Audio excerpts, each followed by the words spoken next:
Olá pessoal, seja bem-vindo ao podcast Catalisadores. Esse que é o nosso espaço para a gente conversar sobre missão, igreja e cultura. Estamos aí nessa trajetória sobre as raízes da filosofia política, na série A Ordem, agora no módulo 3, no episódio 7. E vamos falar um pouco sobre Martinho Lutero, ele que representa a reforma, a autoridade espiritual e uma voz da comunidade. Para os católicos, ruptura, mas para o protestantismo, um chamado a uma reforma muito forte, né? Dentro do contexto católico, é obviamente considerado uma heresia. E eu tenho aqui a coleção de Lutero, eu não trouxe todos os livros, mas as obras selecionadas dele, eu imagino que eu tenho vários e vários volumes, completo, eu tenho a coleção completa de Martinho Lutero. E é interessante fazer uma reflexão de Lutero, principalmente dentro do contexto da ordem, da instituição. Martinho Lutero é inegavelmente o divisor de águas na história do cristianismo.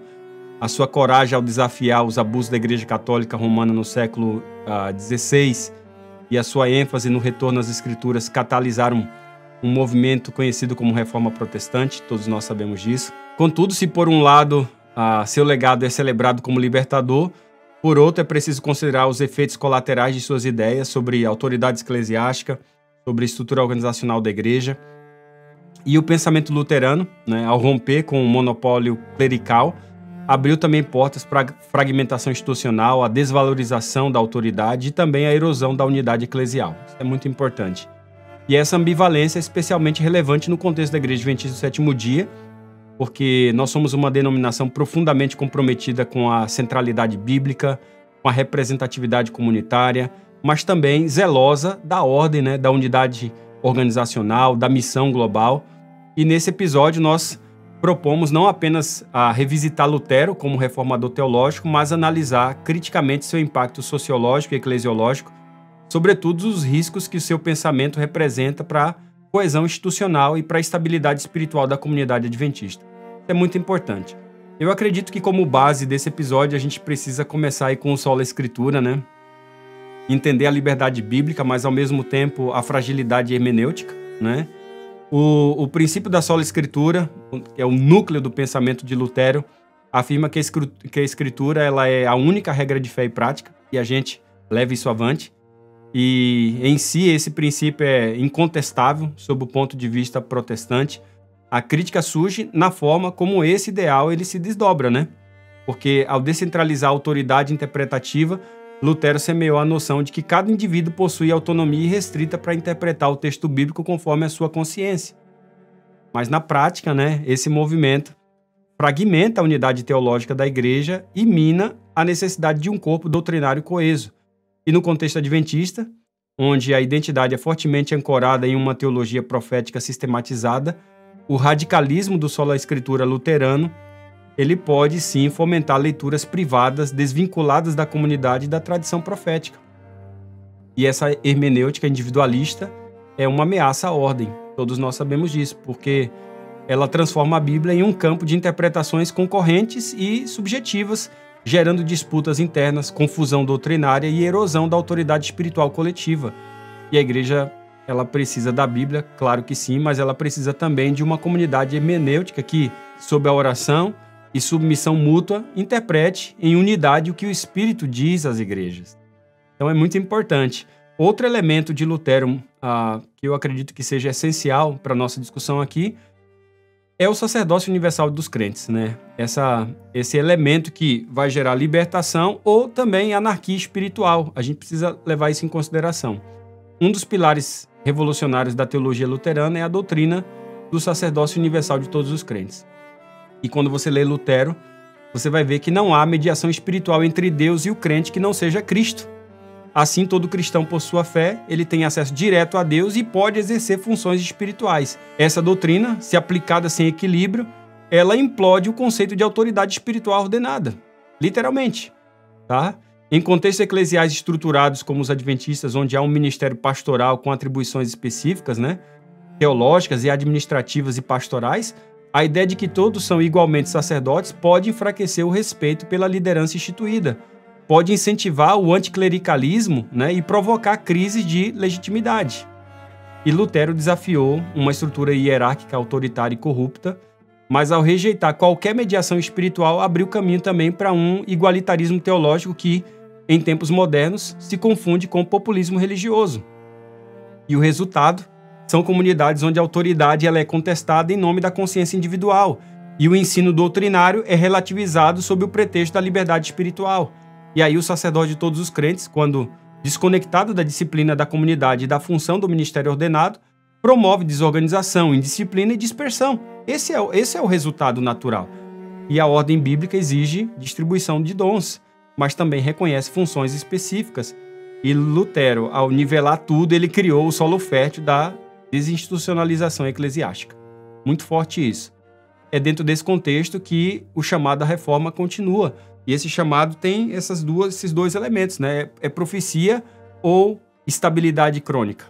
Tá? A ideia de eclesia sempre reformada, que foi o lema da reforma, né?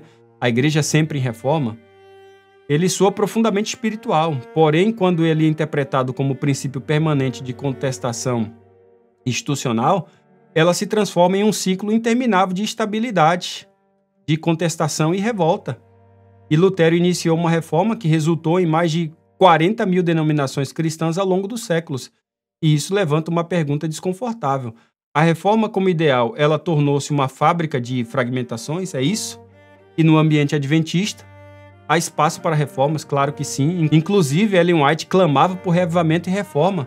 Mas tais reformas devem ser conduzidas com responsabilidade escatológica e não com impulso de rebelião. A doutrina não pode ser votada a cada geração, certo? Ela não pode ser votada a cada geração. A estrutura não pode ser modificada por pressões regionais. A autoridade espiritual não pode ser desconfigurada por modismos ideológicos. A reforma sem fidelidade à verdade imutável se torna heresia organizada. E quando o ideal reformador é absolutizado, ele perde a sua capacidade de guiar e passa a desestabilizar. Então você tem aí um dilema muito claro que é a crítica à burocracia. Nós vamos ter liberdade pastoral ou colapso da ordem. E Lutero reagiu contra um sistema religioso opressor que marginalizava a salvação e sufocava a fé sobre o peso da burocracia. A sua denúncia contra as indulgências foi um ato profético necessário. No entanto, a eliminação de instâncias organizacionais sem a construção de alternativas sustentáveis gerou o efeito colateral da desinstitucionalização eclesiástica. E é sempre esse o ponto que eu levo em consideração para aqueles que são contra a instituição. Ok, se vocês vão acabar com todos os níveis da igreja, com o processo de organização da igreja, o que vem a seguir? Qual é a tua proposta? E nós sabemos que muitas dessas propostas criam exatamente um caos. Não é a ordem, é o caos que cria. E a igreja adventista, por sua vez, reconhece que a burocracia pode se tornar um fim em si mesma. Ela reconhece sim, mas também entende que sem ordem não há missão global sustentável. A crítica luterana à burocracia deve ser escutada, mas também ela deve ser confrontada com a realidade de uma igreja que opera em mais de 200 países, com milhões de membros, escolas, hospitais, centro de mídia e uma missão profética global. A burocracia não pode substituir o espírito, mas o espírito também atua por meio de estruturas que promovem unidade, equidade, missão. E Lutero, ao desestruturar sem substituir, deixou lacunas que outros, como Calvino, tiveram que preencher posteriormente com sistemas mais organizados. Isso é fato, tá? Quando você estuda a história protestante. É interessante porque você tem um outro dilema aí, que é a centralidade da comunidade, né? A comunidade vai ser forte ou vai ser frágil? E Lutero resgatou a importância da comunidade local de fé, em contraste com a mediação papal, né? Ele reafirmou o papel da congregação na recepção da palavra, no exercício da disciplina, na eleição de seus líderes. E a igreja adventista compartilha dessa ênfase. A igreja local ela é célula vital do corpo de Cristo. Contudo, o modelo luterano, né, por sua ênfase na comunidade autônoma, abriu caminho para uma multiplicação de eclesiologias desvinculadas. A autoridade se dispersou, a unidade doutrinária se perdeu, a pluralidade se converteu em anomia. E aí a igreja adventista ela busca um equilíbrio delicado, né? Autonomia contextual e unidade escatológica, liberdade de expressão e fidelidade profética, né? Contextualização e padrão doutrinário. O risco de adotar integralmente o modelo luterano está na perda de um centro doutrinal comum, essencial para a vocação profética da igreja remanescente. E aí surge um elemento que, ao meu ver, também é muito importante, que é a cruz como forma de autoridade. Ela vai ser serviço ou fragilidade? E Lutero via a liderança como serviço moldado pela cruz. Para ele, a teologia da glória, né, que busca o prestígio e poder, deveria ser substituída pela teologia da cruz, que assume a dor, o conflito e o serviço. E esse princípio é profundamente compatível com o espírito adventista, mas sua aplicação deve ser bem cuidadosa, porque o risco está em reduzir toda forma de autoridade a um ideal de humildade que anula a liderança firme e profética. Aí a liderança cristã deve sim ser serva, mas também firme, disciplinada e comprometida com a missão. O excesso da autocrítica institucional, inspirado em parte pelo espírito luterano, pode produzir líderes indecisos, estruturas frouxas e comunidades desprotegidas. E a autoridade deve ser reformada, mas não dissolvida, pessoal. Porque daí que surge o risco de internalizações do pensamento luterano, muitas vezes dentro da igreja adventista. A herança luterana é, sem dúvida, rica e inspiradora, mas o seu legado, quando importado sem discernimento profético, ameaça a ordem e a missão adventista. E alguns sintomas desse perigo eu posso listar aqui, o primeiro como fragmentação doutrinária justificada pela liberdade de consciência. Questionamento constante da liderança institucional é parte. Erosão da autoridade pastoral ordenada, isso é real, tá? Muita gente que quer tomar todos os ofícios, acabando com toda a autoridade pastoral ordenada. Supressão, por exemplo, da disciplina eclesiástica por relativismo ético. Dispersão do foco profético por uma teologia meramente comunitária. E é daí que o pensamento de Lutero precisa ser lido à luz da escatologia adventista. A igreja não foi chamada simplesmente a repetir a reforma, mas, acima de tudo, a levar a proclamação profética até o fim. E é daí que a gente tem proposta de salvaguarda organizacional, porque para evitar a contaminação destrutiva do pensamento luterano em suas formas de desestrutura, a igreja adventista ela deve reforçar a eclesiologia bíblica, e esse tem sido o meu apelo, pessoal. Vamos estudar mais eclesiologia, vamos estudar mais missiologia, a partir, obviamente, da soteriologia, da cristologia e da escatologia.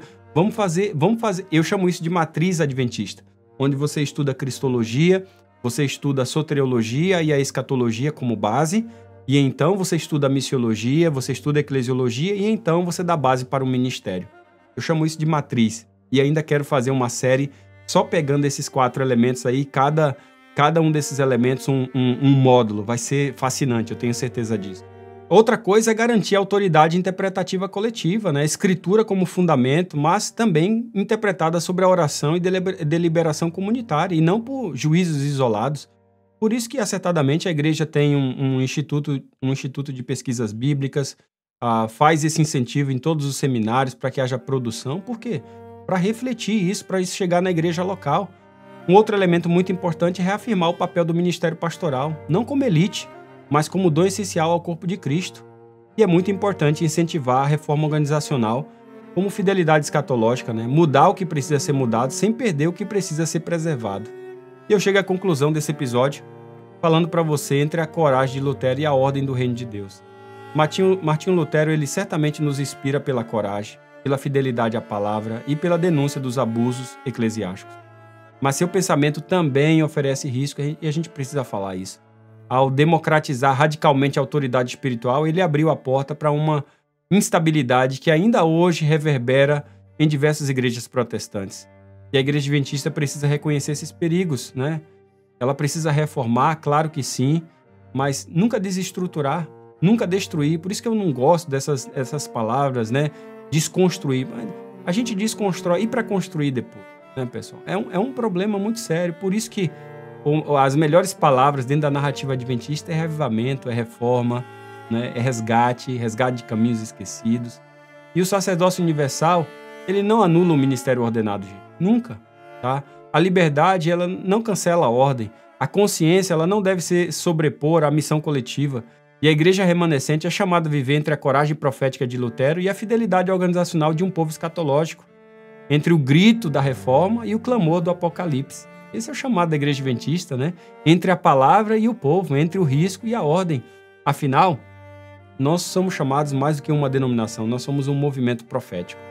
E fazer parte disso é extraordinário, é um privilégio e uma grande responsabilidade. Bem, No próximo episódio eu quero falar então desse que trouxe mais vida organizada para a igreja protestante, que foi João Calvino, tá? E eu espero você nesse próximo episódio. Um grande abraço e até breve.